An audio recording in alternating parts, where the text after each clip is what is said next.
Ayo guys, so we're getting into another reaction video by Trend Spot. You already know. Go and subscribe if you're not subscribed. Like the video. You already know it's gonna be a good video. And today we're looking at what really happened to Juice Wrld. Cause now I haven't seen the video. I haven't seen it. I just seen the thumbnail. And let's just dive straight into it and see what it's about.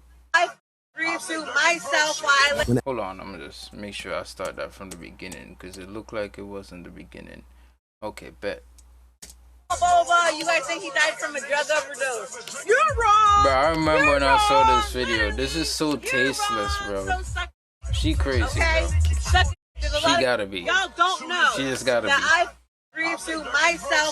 When Ali Lottie first dropped this clip on her IG story, I gotta admit, I was hella stressed. Right. Stressed because it made no sense to me at the time. Stressed because it felt like she was just chasing clout. Stressed because I was done with this annoying habit of digging Juice's grave again and again, so I wanted to move on quickly from it. And I would have, but then this happened. Going to break. Well, first I'm going to take it to court because they had me sign an NDA while I was in no state of mind too, while they had brought me drugs and made sure I was high. Do you know that on the day Juice died, no one in the plane saw him take the pills he reportedly overdosed on? And are you aware that Juice got into an altercation with someone, a fight the night before that ill-fated flight? Now, I'm not saying nothing, but if there was anything, you would expect Ali to know. So it's kind of crazy someone has her under an NDA. What are they trying to hide? What can Ali say that could be so dangerous? Who are the they she was talking about? If you ask me, I'd say the answer to those questions can be found in the last 24 hours of Ali Lottie before Juice Wrld's death. The day is 7th of December. The time is roughly 8:15 p.m. and Ali is recording a live video of Juice's last jet ride. At the time, she didn't know it was going to be his last ride. None of them did. Later that night, inside the jet, we see Juice messing around with his homies. He looks happy. He looks well. Nothing seems out of place. Now, if you know anything about the events that led to Juice's tragic demise, then you know that 6 days before this jet trip, he had already turned 21. You also know his crew had planned for a proper birthday celebration for the 8th, the day after. Juice was supposed to spend it with his mom, his family, and friends. In the meantime, Juice and his crew had arrived at this jet incredibly late. Some say they were 2 hours late, others say 6. Whatever it was, by the time they arrived, the pilot was pissed. It might have been a private flight, but there was a schedule and they were way off. Now, one question no one has ever bothered to ask that I feel is super important is why were they late? What were they doing on the day of the flight that caused them so much delay? And did it have anything to do with the altercation from the night before? Ali says she was out getting her beauty treatment on the day of the flight, and Juice was at home, supposedly getting ready for their flight. By the time I got home, he was in the studio, but he was really high. And it was like daytime. Like, we need to pack daytime.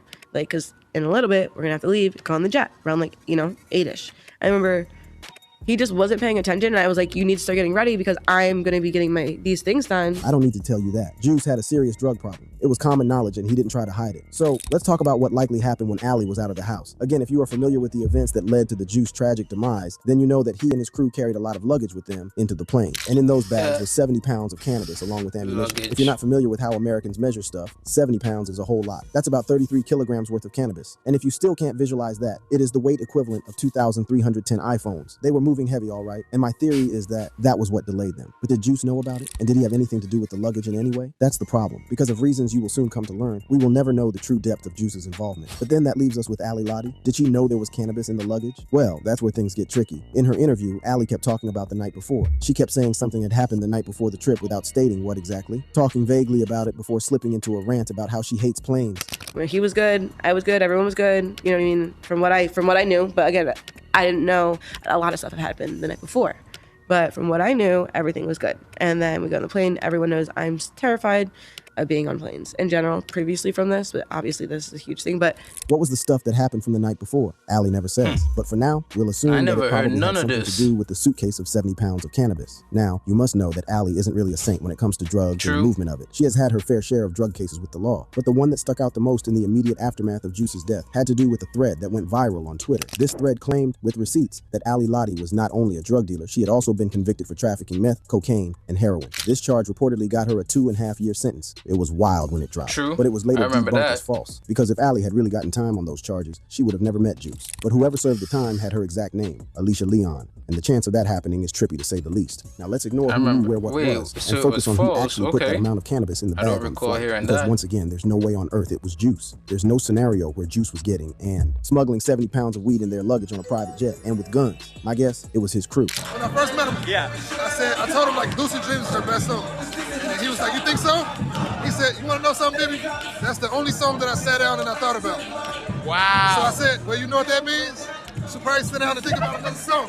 This man right here is Lil Bibby, co-founder of Grade A Productions, a record label. That's the same funny. label that Juice Wrld was signed to. The same label that would later sign him onto a multi-million-dollar joint venture deal with Interscope Records. Lil Bibby was the one who gave Juice his first true commercial platform and structure, and he was also on that ill-fated flight. After they had arrived late and found the pilot in his feelings, members of the Juice crew would say they felt something was off, and at least one of them wanted to leave the plane at the time. A move that might or might not have saved Juice's life. We'll never know. What we do know is that they felt something was off, and they were right because somehow at the airport in Illinois, Chicago, the same airport they were scheduled to land in a few hours, the police and the feds were waiting for them to land. Did someone tell them about the weed in the luggage? How would they have even known? The popular theory is that the pilot alerted them. But how did he know what was sealed in a luggage out of his own sight and reach? See, I'm not going to go down this rabbit hole again. Well, maybe if it's true that they were delayed by 2 to 6 hours, my man was tight, and because he was so tight, he was like, what the hell are they doing? And he went and dig around and do some investigating,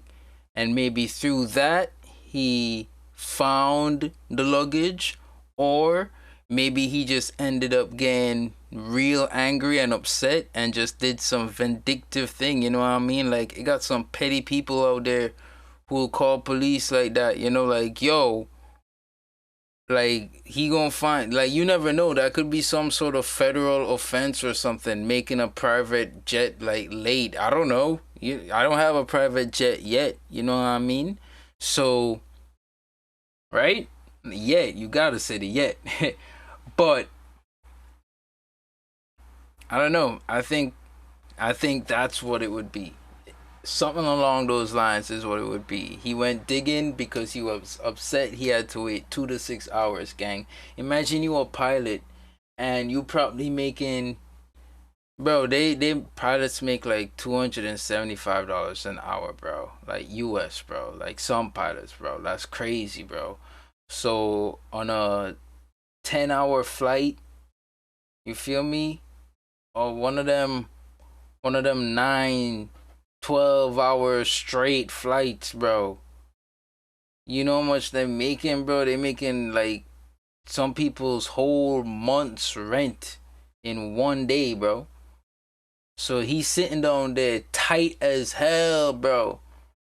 Tight as hell. 6 hours, he probably could have taken a flight, like, you know what I mean, to some near Caribbean country and back.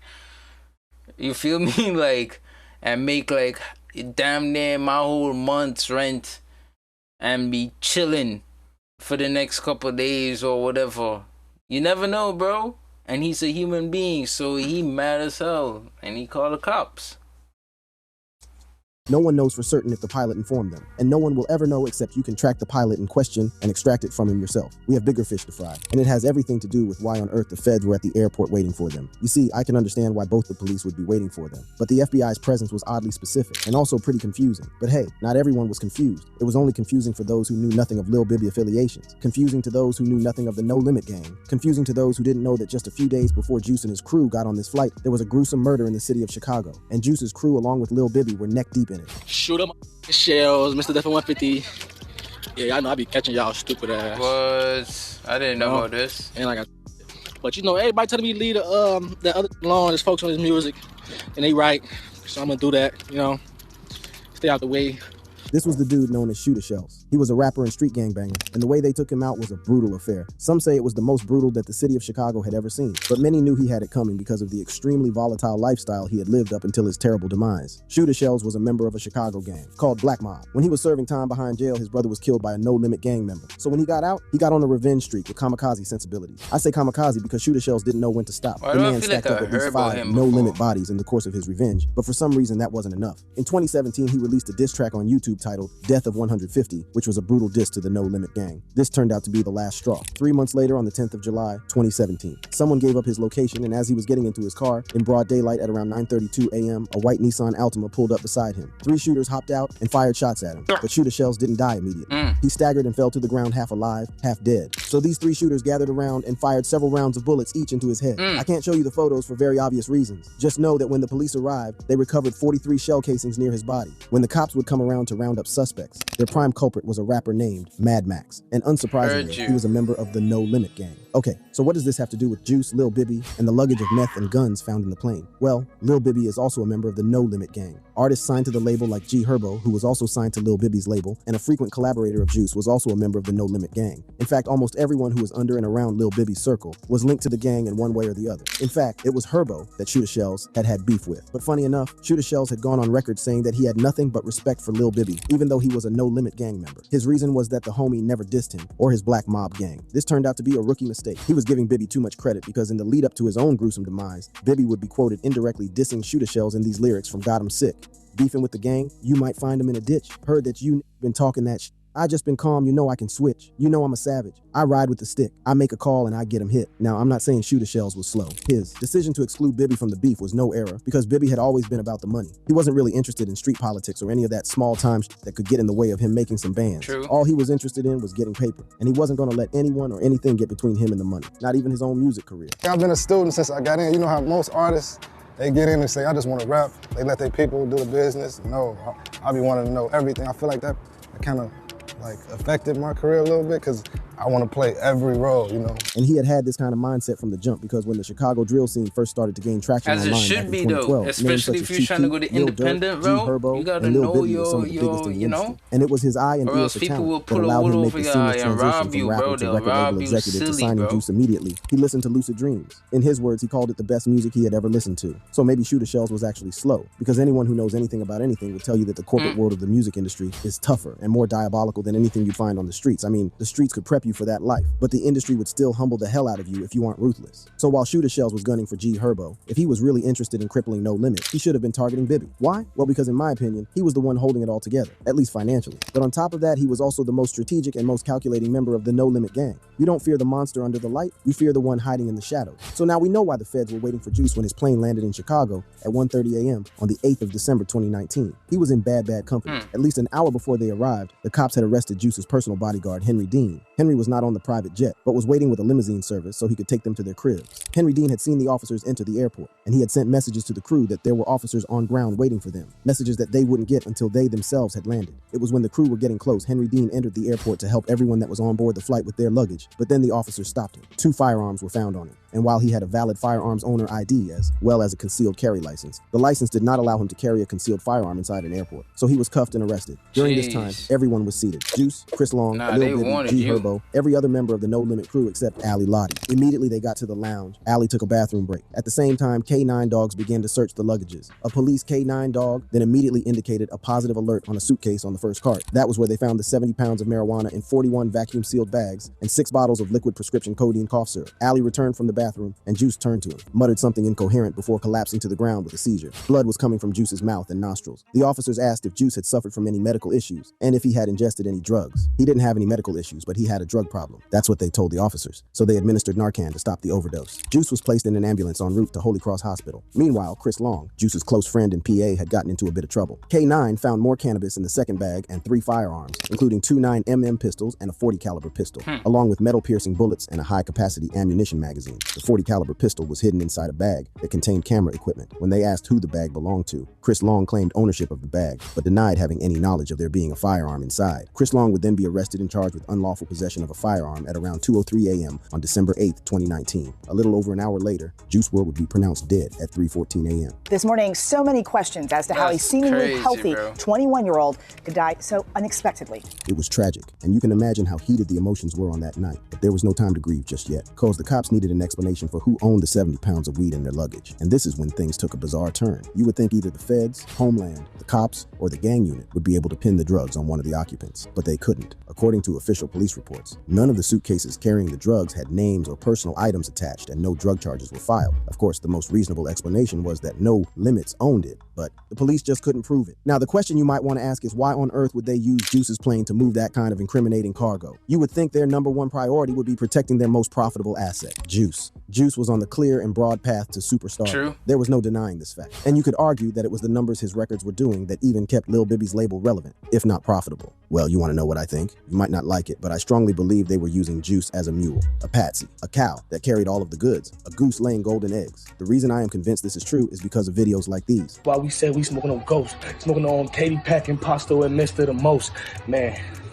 I'm gonna kill you. Somebody else. In this clip, Juice disses two guys, one named Pasto and another named Lil Mister. At the time he dissed them, both rappers were already dead. And you But wouldn't you gotta know know that. by now he wasn't just dissing individuals, he was dissing the gangs they represented. Gangs that were bitter ops of, you guessed it, the No Limit Gang. Pasto was a member of a Chicago gang called Lakeside. And back in November of 2013, at the age of just 18, he was brutally murdered, shot in the head while standing in a building somewhere in Chicago. Juice didn't know this dude from nowhere because when the dude was killed, Juice was a 15-year-old high schooler in the south suburbs of Illinois. If Bibby and the crew really cared about Juice, they would have shut him up, told him to stay in his lane. He was an emo rapper who wore his heart on his sleeves and every one of his fans loved him for it. He didn't need to be gangster. The second dude Juice dissed in that clip, Lil Mister, was a popular Chicago drill rapper, a member of a Chicago gang called Wrld. He was fatally shot in a drive-by on March 15th, 2019, 8 months before Juice himself would pass. Now, I searched the internet and couldn't find any record of a beef between Juice and Lil Mister prior to the latter or the former's death. Juice was just inheriting beef, and he was doing it to fit in. Just like Pac suddenly started moving gangster when he got out of jail and got signed to death row. Juice had adopted the persona of a No Limit gang member without the street cred. If he was still alive and he continued this way while remaining with Bibby's label, it would have probably led to violent outcomes. True. But you see, that's the problem. With how fast Juice was moving, there was no scenario in the multiverse where Juice stayed with Grade A. And it wasn't because Juice would have wanted to leave, it was because Grade A would have been too small to keep him from leaving. By now, 2023, Juice would have been in the top 10, if not top 5 artists in the world.